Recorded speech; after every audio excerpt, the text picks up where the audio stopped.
Welcome to the MEND, a podcast for survivors and victims of crime sponsored through the Center for Crime Victim Services here in Vermont. I'm Anna Nassett, and I will be your host for this bi-monthly podcast and show. Today on the show we have Lisa Ryan here from the Rutland County Community Justice Center at Brock Community Action to talk about restorative justice. This show was created to take a deeper look at services, organizations, and concepts for victims and survivors of crime. We wanted to acknowledge the healing process and provide resources not only in our state, but throughout the country that could benefit victims of crime as they begin to mend. As your host, I myself am a victim and survivor of crime, and my healing process and how I navigate through the world is an ongoing and ever-evolving process. I went from years from hiding myself and my trauma to standing up and speaking out against crime, and now travel and speak to victim service providers. Throughout our shows, I share some of the services and resources I have used as I have had to mend and investigate all sorts of other services and topics that I can share with you.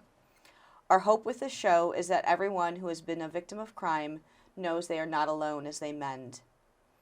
As always, I want to begin with a trigger warning. Our goal is to create a safe place to discuss topics, but with that in mind, we may occasionally hear a story related to crime, discuss our mental health, or have other sensitive subject matter. We urge you to care for yourself and listen at your own discretion. Today, as I said, we have Lisa Ryan here from the Rutland County Community Justice Center to talk about restorative justice, among other things. I met Lisa a few years ago at the Vermont Victims Assistance Academy and just have the utmost respect for her work in this state.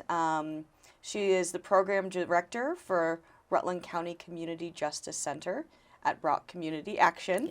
And along with that, she is on the board of aldermen for the city of Rutland and is also appointed to the Vermont Commission on Women. Lisa Ryan is a Vermonter who is involved on so many levels of this important work, and I'm thrilled to have you here today to speak about one of them, restorative justice. Thank you so much, Anna, for having me. I'm really excited to be here and just talk about the work that I'm doing and that how victims fit into that, and I look forward to having a conversation. Awesome, thank you. So Lisa, let's start with learning a little bit about you. Could you share a little bit with our listeners about your history here in Vermont and how you became to be such an involved leader in your community and state? Sure, absolutely.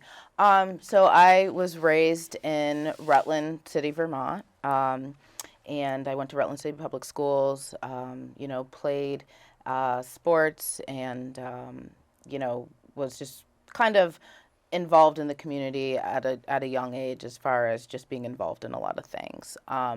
I left for college, for undergraduate. I went to Temple University in Philadelphia, and then after college I came back.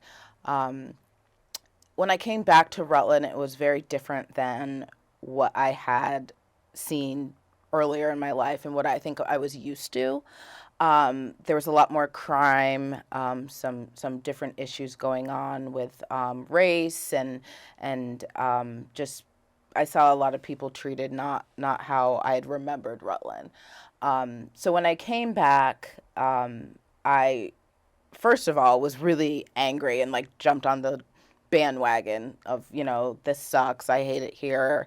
And I tell this story because I think it's important to realize how I got from there to where I am now.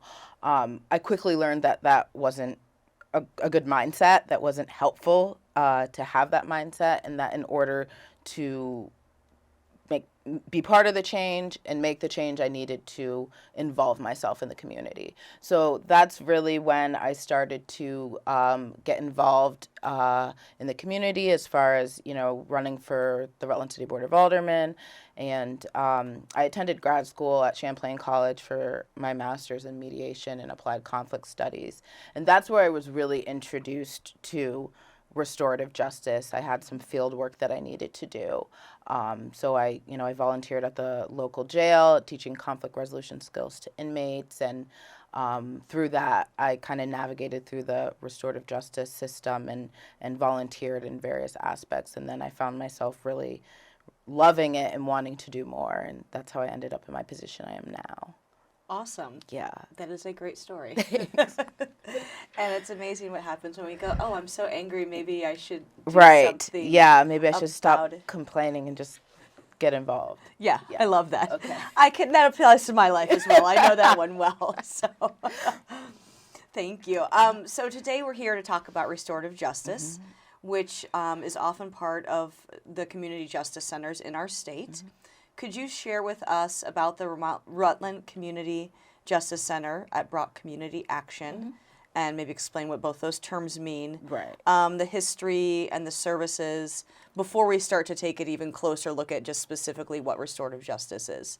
So kind of the overarching of Yeah, absolutely. So I know it's a long name, but it's important that I include Brock Community Action in that name, and that's because there's 5 community action agencies throughout the state of Vermont. Brock Community Action is one of those, and what it is, it's a community action agency that provides all sorts of resources to disadvantaged populations in order to help them create a path forward and succeed. So that ranges from our food shelf to help with housing and employment. We have a person that works one-on-one with clients on helping them to build their own micro business. Our biggest and largest department is our weatherization department. And, kind of everything in between: financial help, budgeting, resume building. So we have all of that under one roof. How the Community Justice Center fits into that is when the CJC was out for bid, Brock Community Action responded and received the bid to have the center located within Brock. What that does is it creates a model. We are the only community justice center in the state of Vermont that is underneath or within a community action agency, which says a lot. And it's important because we can work with folks and have all these resources essentially under one roof.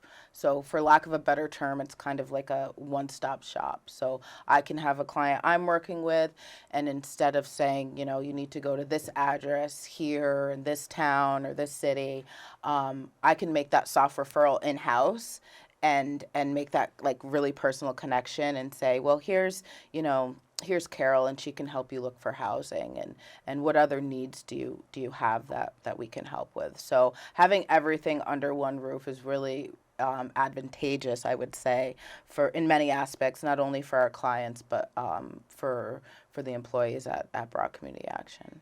That's awesome. Yeah. I hadn't heard of any others like that in the state. So yes, as you said, it's the only one, and that Yeah. does make so much sense, just to have that ease for people, especially if they're coming out of incarceration. Exactly. Or if they're trying to refocus their life, whatever it might be, to cut out that transport, the expenses around all of those things. Exactly. That come together to help get life back on track. Yeah. So Yeah. awesome. So can you now, like the main reason we had you here today was to speak about restorative justice. Can you help us, the listeners, understand the history, what restorative justice is, and how it has come to Vermont and how it has grown here? Yeah, so I would say from what I know, and I feel like I'm still learning about restorative justice every day, and learning more about it, and how it plays a role in not only Vermont but other states throughout the nation, and as well as internationally. So restorative justice is another way to approach handling a crime and looking at wrongdoing and how to repair the harm. It really values having all parties involved in order to make amends or attempt to make amends. So all parties being the victim, the offender, and the community. So when those 3 parties come together, that really organic process in the middle is what restorative justice is. And we really value having each party because everyone gets a say. Everyone gets a say, everyone gets to tell their story and work together and really connect and communicate in a collaborative manner that allows them to move forward in a way that's really transformative and restorative. Awesome. Yeah. So it's an alternative for, like, if there's an offender to possibly going into the criminal justice system is to go through the restorative justice process. Absolutely, a alternative to the criminal justice system. Although, disclaimer, we know that some types of crimes and offenses are totally appropriate for the criminal justice system, and some are appropriate to the restorative justice system, and sometimes they can interact and sometimes not. Awesome. Yeah. Can you give us, before we kind of dive in, could you give us an example of a situation that would be a really good example for restorative justice? Sure. I guess, let's see. Say that somebody broke into, or say someone stole from Walmart, let's say, and, they were caught. They stole maybe headphones and some candy. So instead of, initially it's going to probably go through the criminal justice system, and then an option, I guess, by the court, really, or depending how the individual is involved in the system, whether they already had, a record or this is something new, a new charge. If we're going to utilize the restorative justice approach, it looks like, okay, instead of getting this person into the, prison pipeline, essentially, or having a record, how can we take this from a different perspective, so that this individual learned, so that the victims, which are, Walmart, the folks maybe who saw this happen and witnessed it, certainly employees, and then how can they and the offender, so the responsible party who did the harm, come together so that A, there's no more victims, and B, that we're protecting and enhancing community safety. So there's many kind of routes that can go, whether it's our reparative panels, whether it's a restorative circle. It kind of depends the level of crime and what fits, but it's allowing everybody to have a say. It gives I think the offender, responsible party, the opportunity to discuss, what was going on for them in that moment, right? At that time, and we don't know. We can assume and we can guess, but we don't know until we hear it. And then it might create some understanding, not make it excusable, but it might provide some light on why this happened. And then, the victims might have the opportunity to say, well, we feel like you should, do this in order to kind of repair the harm. And that might be monetary and it might be not. Awesome. Yeah. Thank you for giving us an example. You're welcome. That's awesome. Helps everyone. I know it's a concept that a lot of people is so foreign to them. Absolutely. So it's good to explain a little further. And since you've shared with me about how the Community Justice Center is under the Brock umbrella, I can see how that benefits even more. Absolutely. For an offender who's maybe we don't know, like you said, why they've committed this crime and what resources you can tap them into. Right. Exactly. So awesome. Thanks. So today I have Lisa Ryan here for the Rutland County Community Justice Center at Brock Community Action, and we are talking about restorative justice. Lisa, can we look at several of the programs that are currently in place at the Community Justice Center here in our state? I just want to kind of break it down to a couple different questions. Sure. But let's start with restorative circles. Sure. Can you share with us what those are and how they work? Absolutely. So restorative circles are a program that when I came to the Rutland County Community Justice Center at Brock Community Action, I had kind of developed through a transformation from another program myself and a previous staff. So I don't know that any other program in the state runs it the way that we do or even has restorative circle programs, but we're really proud because we feel like we created this program that's really applicable to the folks that we see. So essentially, it's a group of community volunteers coming together to work with an individual, so the responsible party, the offender, and they work with them from 6 to 8 weeks around issues that they're having, whether, that has, is related to their crime, and how they can move forward. And we work on goal setting and, job search, things like that. How can this support network of folks help the individual that we're working with, but also, keep them on track so they're not slipping, right? So they're staying focused, doing what they need to do, abiding by the rules they need to abide by, and really just help walk with them as a way to create relationships and kind of common ground. And we actually, Restorative Circle, we sit in a circle in chairs because that really helps with the power balance. Everyone's equal. And sometimes we use a talking piece. It depends. And sometimes we don't. But the volunteers are really, really crucial because they all come from different walks of life and have relationships with, different people in the community or community partners that can help this person to become successful. We do talk about their crime, but it happens organically. It's not the first meeting, what did you do and why? We want to get to know the individual. We want to, hear about family and friends and hobbies. And then when they feel like it's, a time to bring it up, we'll discuss that, and we'll discuss how to move forward and who was harmed. In many cases, in all cases, we honor the victim experience. It's difficult to get the victim physically in the circle for many reasons, but our folks do write apology letters. They reach out through the apology bank. Sometimes we'll use a victim statement if we have that from the victim, but it lets, again, each party have a presence. The victims really are the community members because the community is a victim. Absolutely. Yeah. I love that. And I feel like for both, as we both know, through the legal process, the offender becomes just their crime. The victim becomes just a victim. Exactly. And I feel like this process really looks at the entire person, that might be a component of who they are, but it's not who they are as a whole. Absolutely. We're trying to take the label away. Yes. I love that. That's awesome.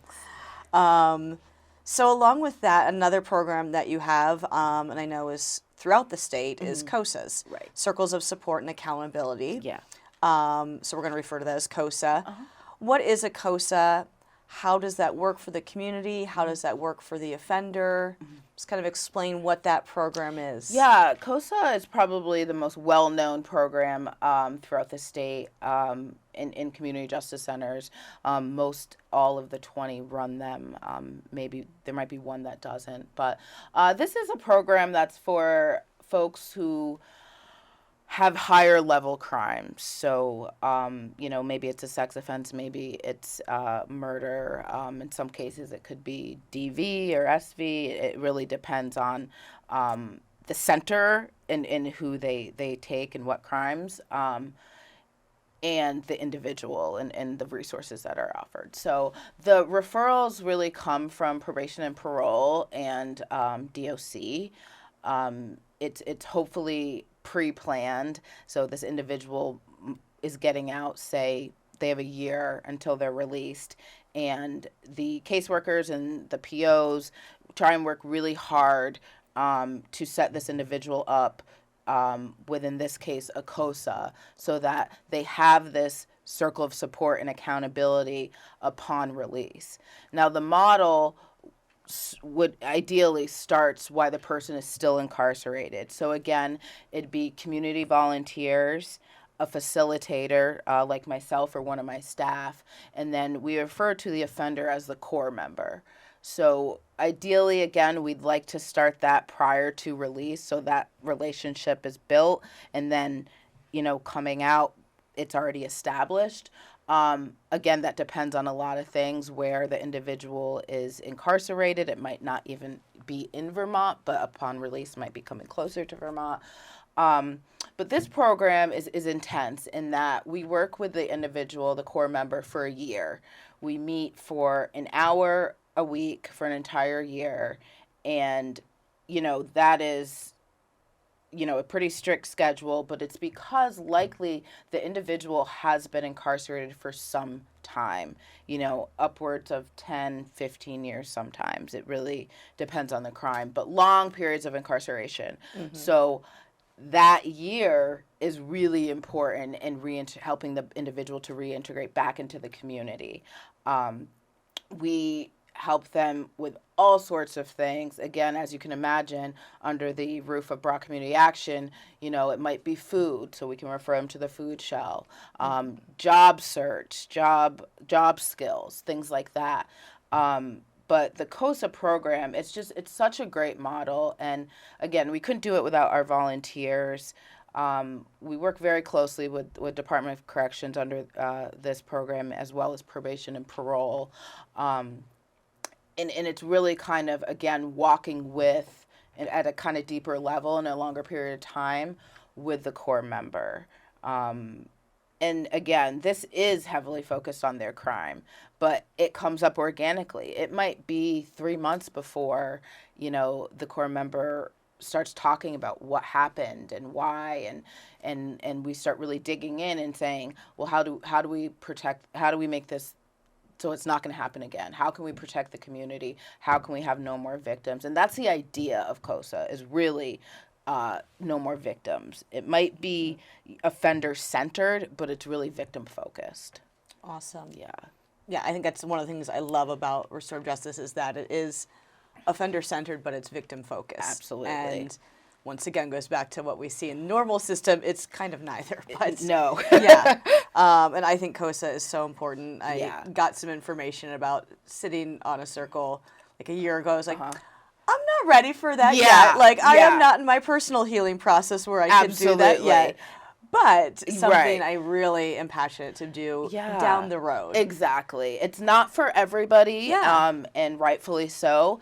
And so, when you're ready to get more information about it and try it out, that's the training is excellent. The training that's provided by Department of Corrections is, an excellent training that really gives you an idea of what it would be like. Awesome. If you listeners aren't picking up, you can do this work. Yes. You can volunteer to do this. Yes. And we'll give you more about that at the end. But, and one thing I thought that was important to say about COSA is it's people, the offenders that are going into COSA are offenders that have already, they've shown an interest, they've done, is that correct? Yeah, so I think that it's they show an interest in wanting to be involved in COSA, but there's also a real need, and that can be because of, again, length of incarceration, connections to the community, maybe there's no family or no support, so we look at a lot of different things, but absolutely. Awesome. So now we're going to turn our attention to another program that you all have, which is the Reparative Restorative Justice Program, and how this can help misdemeanor offenders make amends to the community. Right. So once again, let's kind of share what that is, how it works, how people can be involved. Absolutely. Yeah. So that program, the Reparative Restorative Justice Program, is essentially our restorative panels or our reparative panels, and we use that interchangeably. And again, that's a program that's in many community justice centers throughout the state. That is mandated either by the court or probation and parole. So again, it's those lower misdemeanor level crimes. The previous example that I gave, about a person, stealing from Walmart. I'm going to stay with that example for clarity, I guess, to stay on track. So say that this person is already under probation for something, and they might, have this charge, and then it's a condition in their probation to go through this reparative panel. So what that is, again, community volunteers. We always need volunteers. We love our volunteers. Volunteer. coming together. Now, this is actually a panel, so it's like we're sitting at a table. The offender responsible party is there. The community volunteers representing the victims as well. And sometimes supporting parties. So sometimes the responsible party might have their, brother or mom there just to help them go through the process. And then also what's really important is that the victim, if they choose and if appropriate, can be sitting at that table as well, physically or in the form of a victim impact statement. So really what happens is the case comes through, it gets referred to our agency based on county, and my reparative program specialist will do an intake with the individual. So that intake is in person. It's about, 30, 45 minutes, and that's really to figure out and determine from their point of view and their own words. We have the affidavit, we have the court documents, but we want to hear it from you. What happened and what was going on at that time in your life, or, just what was going on for you. So that happens, and then from there, the first panel meeting is scheduled.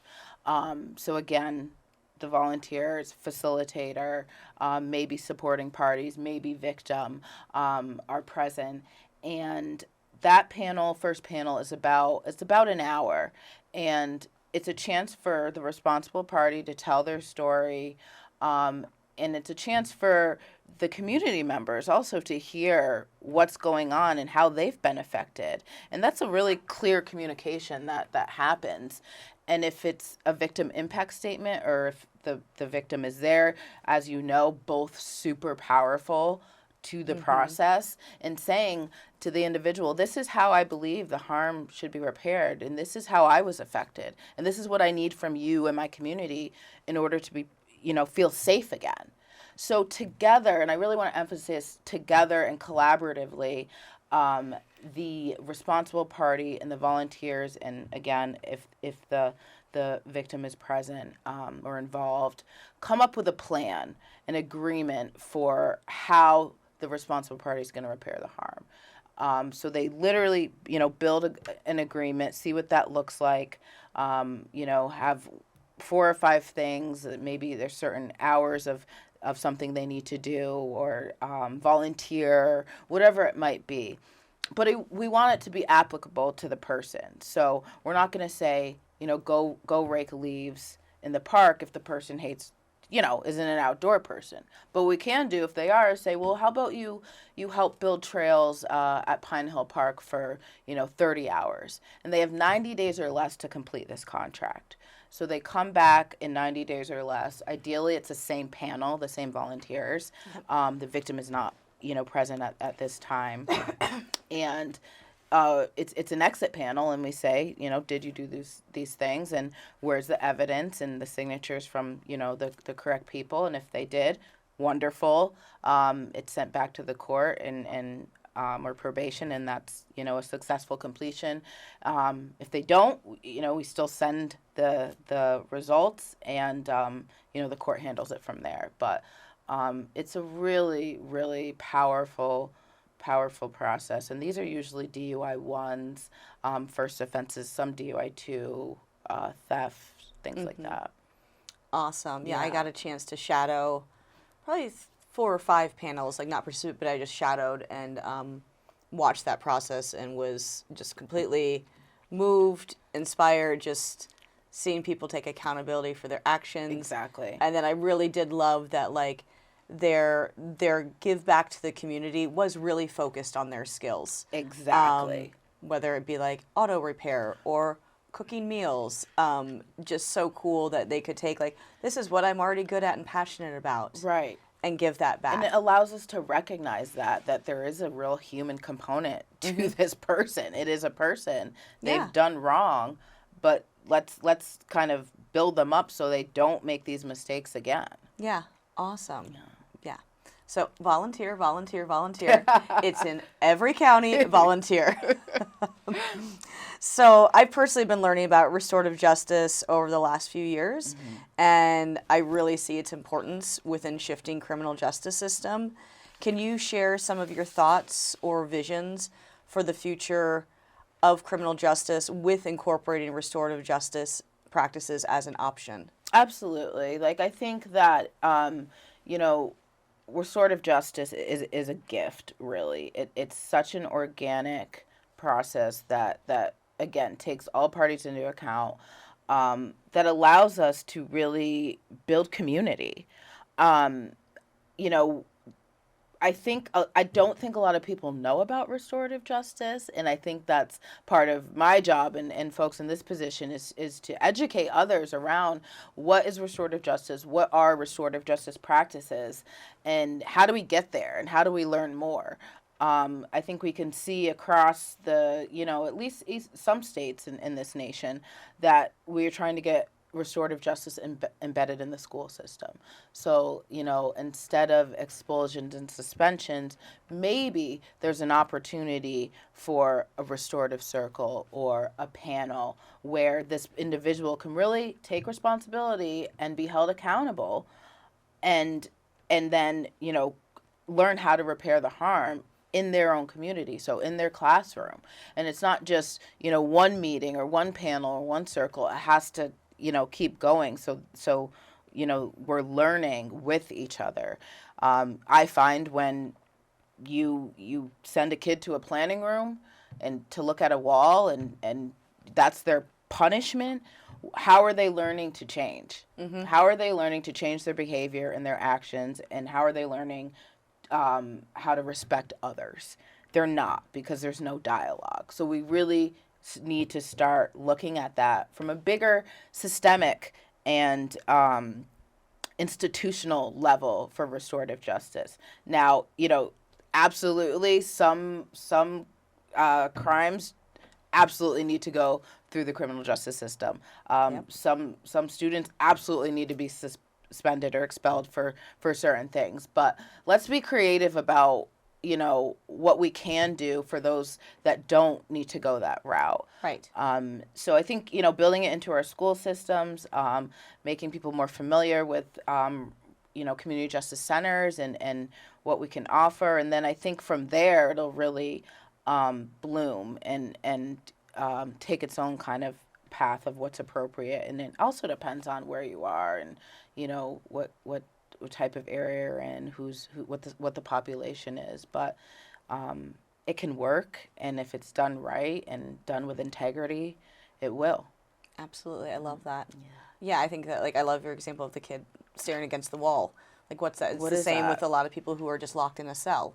Exactly. And, there are other paths. And, I notice, in dialogue that I have with people in my life, of if I've hurt somebody, saying, I've hurt you. Yeah. Let's have a conversation about this. How can I make amends for that? Acknowledge it. Yeah, just acknowledging, even on our small scale, what a difference that can do in our personal lives, and then putting that into this much larger scope. Absolutely. Huge. Yeah.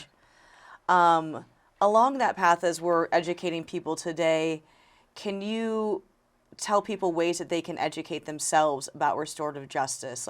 Do you recommend any specific books or documentaries or other resources? Yeah, I think that, I'm a lover of TED Talks. I just love them. They're so educational. It comes from a real, humane point of view, often and always probably personal experiences. So, just looking up restorative justice, and you can even tailor it to in schools or, put it together with a situation that might happen, a perspective, and just type that in and see what you come up with. But I would recommend TED Talks. Bess O'Brien, who is a documentary producer, did a documentary on COSA, on Circles of Support and Accountability in the state of Vermont. It's called Coming Home, and I know that folks can access that through their respective community justice centers, and some libraries have it as well. But I would really recommend for people who might want to learn more about COSA specifically is that they watch that documentary, and it's, it's real lives, it's real people, and it's powerful and really gives a real good description of what it's like. And there's, plenty of books and resources. I think the Little Book of Restorative Justice is a popular one by Howard Zur, and he kind of has different, levels of that. If it's the Little Book of Restorative Justice in education or in schools, or so there's a whole series, and those are pretty easy reads. But I think for a beginner level, it's helpful. They're really good. Yeah. And I'll definitely provide a link on the podcast Yeah. for everyone so that they can look those up. Absolutely. And just take it to your Google machine. Yeah. Just Google it. Google it. You'll find and Google restorative justice with your community or county's name behind it. Or your state's name. Yeah. Call the Community Justice Center in your area. And I know, I love having people come in and talk about what we do as a CJC and what restorative justice is. And I welcome anybody and, certainly the Rutland County area to stop into Brock Community Action. And, my staff and I would love to have a conversation. Yeah. Yeah, and that kind of leads us to the next question of how can community members be involved in the restorative justice process? Will you share this, just like how people can sit on panels, act as liaison, Absolutely. or get involved in other ways? I know we've kind of touched over that, but again, just like we do a lot of posting of trainings on social media, and we even put them in different newspapers about our opportunities to volunteer. Volunteering's not for everybody, and that's why we have these trainings, because we allow people to come in and see if it's a good fit. Of course, everyone is background checked. They need to go through the Department of Corrections tour and process to just make them aware of what DOC is and PREA, Prison Rape Elimination Act, and all those things that need to be signed off on and understood before a person can volunteer on a program or on a circular panel. Just reach out, email lryan@brock.org, and I'd be happy to, point you in the right direction. And even if it isn't, your county, and you call me, and I can tie you up with the right resource of your respective CJC. Awesome. Thank you for that. Yeah, we're very lucky in the state of Vermont that every county has a CJC and that people can be involved. Just Google your county with restorative justice and see what comes up, because it's so important. And you can just get more information, which is awesome. Yeah. So, and if you're not here in Vermont, I think it's important to look what's available in your state as well. Right. And I think, again, restorative justice is emerging, and it's really exciting because it's becoming this big thing, and people are starting to really understand it. And things are done differently, and as we know, in different states and throughout different programs, but there's an opportunity somewhere, and I think that that's important. We even here at the Rutland County Community Justice Center, I should say, we might run our programs a little bit differently than South Burlington or Burlington. And again, it all depends on the environment, the population, resources. So yeah, that's awesome. We all have the same common goal. Yes. Yeah, I'm really lucky right now to be working on a project for the Burlington Community Justice Center. Wonderful. And so I'm getting to kind of learn and see they've got a lot of great programs. Yeah, all the great programs and the differences, but it's all working towards that same goal. Right. Kind of one of our last questions is, do you know how many other states have community justice centers and restorative justice? I don't have a finite number, but I did attend the National Association of Community and Restorative Justice conference this past June in Denver, Colorado, and I mean that was amazing because it's brought so many people together around restorative and community justice, things that I was like, wow, you can apply restorative justice to this, or in this way, in this aspect. Oh, that's rad. Yeah, it was just so cool to see the hard work that people are doing across the country. Minnesota, Colorado, a lot of different states are really trying to hone in on how can we apply restorative justice and what does that look like. It was just, the speakers were amazing, the workshops were amazing, from classrooms to in the facility. There was just something to take away, and it's just the good work being done by everyone who are restorative justice practitioners. That's awesome. I know going to those conferences, it's just like this huge hug because Yeah. you're like, oh my gosh, I'm not alone. Right, and I'm you with want all to these attend other people. everything, and you can't because you don't have enough time, and workshops are run at the same time. Yeah, It's yeah. like, it was phenomenal. It's just tremendous to be with so many other people doing that work who are like-minded, and how you can learn and shift. It's so great. Yeah, it was fun. Love it. Which is kind of how I felt with being with you today. So thank you. This is great. Yeah. As we wind up this episode with Lisa, Ryan, is there anything else that you'd like to share on this idea of restorative justice? Yeah, I think that I would just add that, as I've said multiple times, on this show, that restorative justice is really taking everybody, all parties into account, victims, community, and offender. And I think sometimes, I guess I can speak, for my CJC and how, we really wanted to focus on incorporating victims more into the restorative justice process.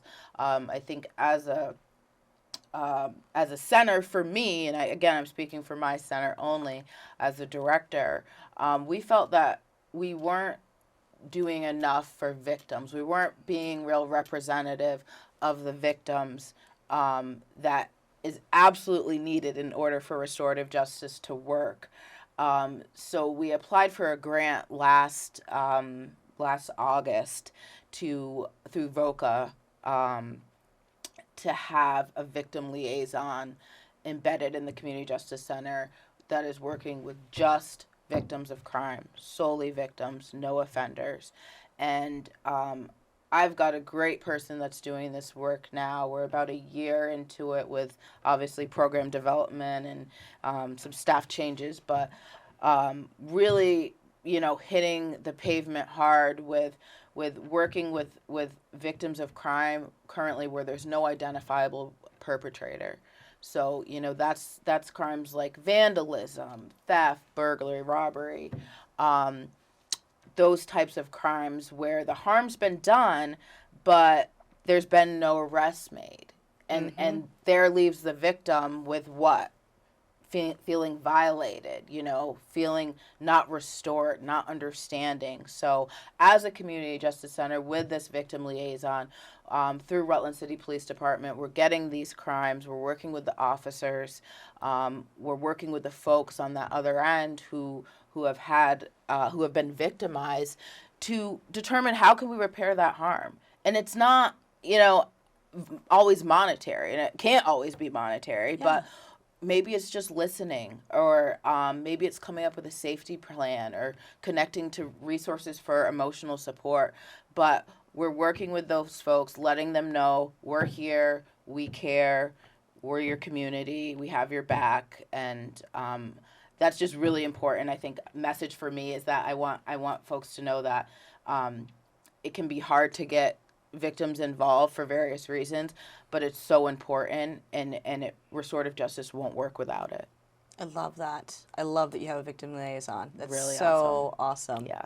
I was just talking to somebody in the community here who had their business broken into, and I was there picking up something from them, and they started talking to me for about 40 minutes. Yeah. And I could tell this person just felt so violated and so alone. And I started talking about restorative justice. Yeah. And I don't know if we have a victim liaison in this county, but just that important role, because without our voice, it doesn't work. Right. And your county or respective CJC might not have a victim liaison, but the state of Vermont through Vermont Center for Crime Victim Services I know Ashley Fisk covers, I think, the central southern part of Vermont Yes. as a victim advocate. But reaching out to those resources too can be helpful for a person, and even assisting with, if it's the victim compensation or just to reach out and let them know someone understands. Mm-hmm. We all want to be heard in the end. We do. We all need to listen in, and we all want to be heard. So. Yep. Yes. Well, Lisa Ryan from the Rutland County Community Justice Center at Brock Community Center and Vermont Commission on Women, thank you so much for being here today. It's just been an honor to get to have you here and to chat about the incredible work you're doing and just educate us on what your community is doing, what the state is doing, and what our country could be doing. Yeah. I'm excited to stand beside you today, and just thanks for being on the MEND. I like to close each show with a positive message. So is there one parting thought you could give to survivors or victims of crime? I think that, and I'll say this briefly, that this past weekend, my husband and I were victims of crime. Our vehicles were broken into while we were home, and I think I've never been victimized in a way that in the way that I work with people every day like they have. But now I'm feeling it, and it is very violating. And I think that, my positive message is I hear you, I'm with you, and I want to be there for you going through this process, because it's scary, and just know that we're listening, we care. Thank you. Yeah.